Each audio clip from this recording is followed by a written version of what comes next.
प्यारे छात्रों, शुभ प्रभात। प्यारे छात्रों, आज हम वाक्य के अंग तथा वाक्यों के भेद के बारे में पढ़ेंगे। ठीक है। परिभाषा: दो या दो से अधिक सार्थक शब्दों का ऐसा समूह जिसके द्वारा वक्ता के बोलने का पूर्ण आशय प्रकट हो, उसे वाक्य कहते हैं। दोबारा सुन लो। दो या दो से अधिक सार्थक शब्दों का ऐसा समूह जिसके द्वारा वक्ता के बोलने का पूर्ण आशय प्रकट हो, उसे वाक्य कहते हैं। जैसे राम पुस्तक पढ़ता है। राम पुस्तक पढ़ता है कहने का आशय पूरा प्रकट होता है कि राम क्या करता है, तो राम पढ़ता है। क्या पढ़ता है, तो पुस्तक पढ़ता है। तो पूरा वाक्य क्या हो गया? राम पुस्तक पढ़ता है। वाक्य के 4 अंग होते हैं। वाक्य के 4 अंग होते हैं। पहला कर्ता, दूसरा कर्म, तीसरा क्रिया, चौथा सहायक क्रिया। वाक्य में काम करने वाले को कर्ता कहते हैं। वाक्य में काम करने वाले को कर्ता कहते हैं। जैसे उपरोक्त वाक्य में राम पुस्तक पढ़ता है, तो पढ़ने का काम कौन कर रहा है? तो उत्तर मिलता है राम, अर्थात कि राम करता है जो कि पुस्तक पढ़ने का काम कर रहा है। कर्म: वाक्य में कर्ता जिस चीज के ऊपर क्रिया करता है उसे हम कर्म कहते हैं।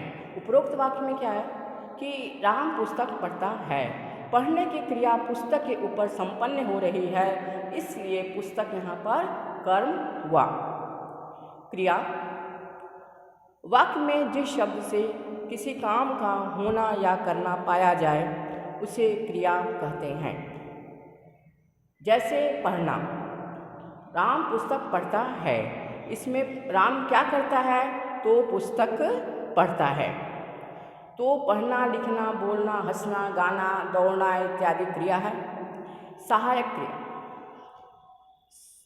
क्रिया की पूर्णता के लिए जो शब्द सहायता करे उसे हम सहायक क्रिया कहते हैं।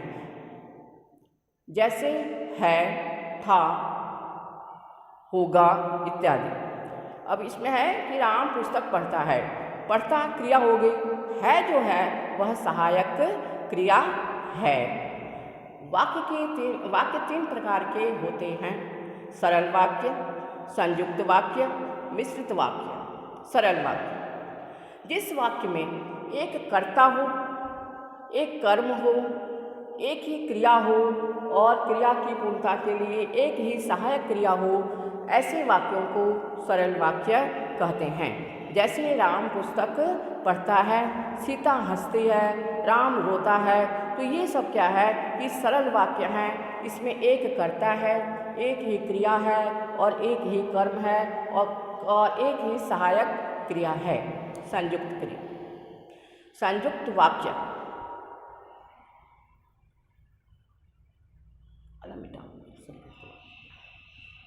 दो बड़ी वाक्य हो गया।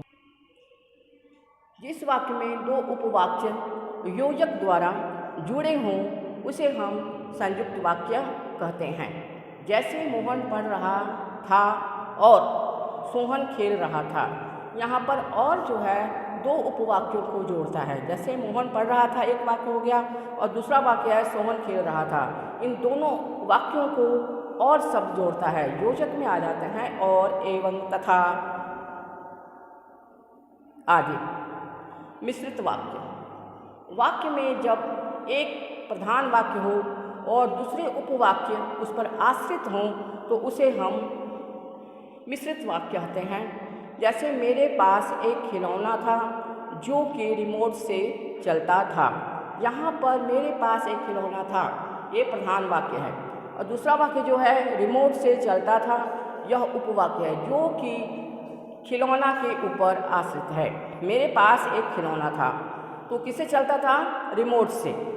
ठीक है। तो जो कि रिमोट से चलता था, यह उपवाक्य जो है वह पहले प्रधान वाक्य पर निर्भर करता है, इसलिए यह क्या हुआ? मिश्रित वाक्य। गृह कार्य: प्यारे बच्चों, निम्नलिखित वाक्यों में से वो सरल वाक्य, संयुक्त वाक्य और सम्मिश्रित वाक्य को छांटो। पहला है, सीता खेलती है और गीता नाचती है। सोहन पढ़ रहा है, गीता खेल रही है, पिताजी पत्र लिख रहे हैं, माता खाना बना रही है।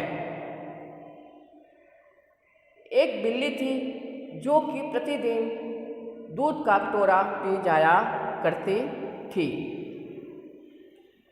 मेरे पास एक साइकिल था, मेरे पास एक मोटरसाइकिल था जो कि पेट्रोल से चलता था। धन्यवाद।